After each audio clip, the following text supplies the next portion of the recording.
Hello and welcome to the Contemporary Issues and Optimism channel. If you're new here, don't forget to subscribe and hit the bell icon for quick updates. And if you find value in this video, please like, comment, and share it with your friends. Today, we're starting on an enlightening journey, exploring the concept of designing a rich life, guided by the valuable insights from Rich Dad, Poor Dad by Robert Kiyosaki. This seminal work is a beacon of financial literacy, illuminating the path to wealth and prosperity. So are you ready to redefine your understanding of money and success? Without further ado, let's dive into the rich world of financial literacy. To begin with, it's crucial to understand the concept of financial literacy. It's like learning a new language, but instead of words, we're dealing with numbers, budgets, and investments. It's about grasping the pulse of money and how it moves in the world. In the book, Rich Dad, Poor Dad, financial literacy is not just encouraged, it's deemed essential. The authors, Robert Kiyosaki and Sharon Lechter, emphasize the significance of understanding the financial world around us. But what does this mean and how does it shape our lives? Imagine you're piloting a ship. The ship is your life and the sea is your finances.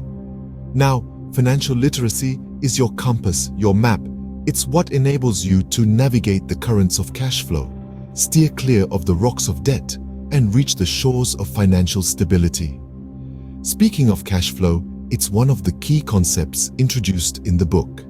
It's the money that comes in as income and goes out as expenses. It's the lifeblood of your financial body. Understanding your cash flow helps you make informed decisions about your spending and saving. Now, let's talk about balance sheets and income statements. They may sound like stuffy corporate terms, but they're really just tools to help you understand your financial health. A balance sheet gives you a snapshot of your assets and liabilities, while an income statement shows you where your money comes from and where it goes.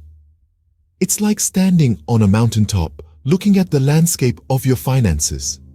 From this vantage point, you can see where you are, where you need to go, and how to get there. These concepts are not just for the rich or the business-minded. They're for anyone who uses money, which is pretty much everyone. By understanding these concepts, you can make smarter financial decisions, protect your wealth, and even grow it. As you can see, financial literacy is not just about money, it's about understanding the mechanisms that make it flow. It's about being the master of your finances, not the other way around. So, let's continue to explore this financial landscape together in our next segment. We'll delve into the difference between assets and liabilities and why it's crucial to increase the former while reducing the latter. Stay tuned. Now, let's talk about the difference between assets and liabilities, a key theme in the book. Assets and liabilities. Two words that may sound complex but are actually quite simple and crucial to understand. In the simplest terms, an asset is something that puts money into your pocket, while a liability is something that takes money out of your pocket. Let's take a moment to really understand this. Assets could be things like investments, real estate properties that you rent out, or a business that you own. They're your money makers, the golden geese laying those beautiful golden eggs. On the flip side, liabilities are things like your car loan, your mortgage, or your credit card debt.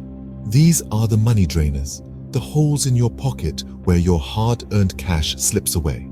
The key to financial success, according to the principles laid out in Rich Dad, Poor Dad, is to focus on increasing your assets while decreasing your liabilities. It's like a seesaw. On one side, you have your assets, on the other, your liabilities. The goal is to tip the balance in favor of your assets. This is where the concept of cash flow comes into play. You want your income, mostly generated by your assets, to be greater than your expenses, mostly caused by your liabilities. When you achieve this, you create a positive cash flow, which means more money is coming in than going out. But it's not just about acquiring assets. It's about acquiring the right kind of assets. Those that have the potential to grow in value and provide a steady income over time. This is where financial intelligence comes in, but that's a topic for another scene. The important takeaway here is to start thinking of your money in terms of assets and liabilities. Every financial decision you make should be aimed at increasing your assets and decreasing your liabilities. So remember, it's not about how much money you make, but rather how much of it you keep and grow. Another crucial aspect discussed in the book is the importance of financial IQ. But what does financial IQ really mean? It's the amalgamation of knowledge, skills, and mindset that enables you to make sound financial decisions. It's about understanding how money works, how it grows, and how it can work for you. Now, this doesn't mean that you need to be a Wall Street whiz or a stock market guru. Financial IQ is about understanding the fundamentals, the basic principles that govern the world of finance. It's about understanding the difference between an asset and a liability, between income and expenditure, and between investment and expense. One of the key points the book makes is that even risky investments can be successful with financial intelligence. Let's break this down a bit. What's considered risky in the finance world? Usually, it's investments that have the potential for high reward, but also carry a high risk of a loss. However, with a high financial IQ, these risky investments can be turned into opportunities. It's all about understanding the market, analyzing the risk, and making informed decisions. The book also touches upon the history of taxes, a topic that might seem dull at first, but is actually quite intriguing when you delve into it. Understanding taxes is a crucial part of improving your financial IQ.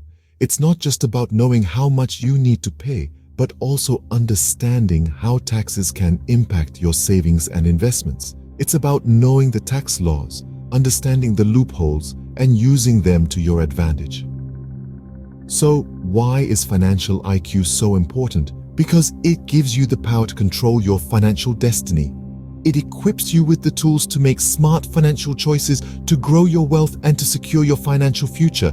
It enables you to turn challenges into opportunities and to navigate the complex world of finance with ease. With a high financial IQ, you can navigate the financial world with ease and confidence. So, how do we get there? How do we achieve financial literacy and wealth? Let's begin with the practical steps. The first step towards financial literacy, as suggested in the book Rich Dad, Poor Dad, is to understand your own finances. This means being aware of your income, your expenses, and your savings. It's about knowing where your money comes from, where it goes, and how much of it is left at the end of the month. The second step is to educate yourself. Financial literacy is not something that's taught in schools, so it's up to us to seek that knowledge. Read books, attend seminars, listen to podcasts, and learn from those who have achieved financial success. Remember, knowledge is power, and in this case, it's the power to make informed financial decisions. The third step is to start investing. Investing is not just for the rich. In fact, it's one of the most effective ways to build wealth. But it's important to do it wisely. Understand the difference between assets and liabilities, and focus on increasing your assets. Even if you start small, the important thing is to start. The fourth step is to be persistent. Financial success doesn't come overnight. It requires patience, discipline, and a lot of hard work, but the rewards are worth it. And lastly, remember the importance of staying true to yourself. Don't let the pursuit of wealth change who you are or your values. Wealth is not just about having money. It's about having freedom, security, and the ability to live the life you want. Remember, the journey to financial literacy is a marathon, not a sprint. It's not about getting rich quickly, but about building lasting wealth and financial security. It's about making smart decisions today that will pay off in the future. And most importantly, it's about taking control of your financial future. So, are you ready to take the first step? And that, my friends, was a brief overview of the lessons from Rich Dad, Poor Dad. We dove deep into the realm of financial literacy, understanding the vital difference between assets and liabilities. We learned that an asset puts money into our pockets, while a liability takes it away. We tackled the concept of financial IQ, exploring how this form of intelligence is not taught in traditional education, yet it's crucial for financial success in our modern world. We also walked through some practical steps towards improving our financial literacy. It starts with a simple yet profound shift in mindset. From focusing on income to increasing our assets, it's about understanding cash flow, balance sheets, and income statements. It's about embracing the idea that even risky investments can lead to success when backed by financial intelligence. Now it's your turn to reflect. What are the assets and liabilities in your life? How can you increase your financial IQ?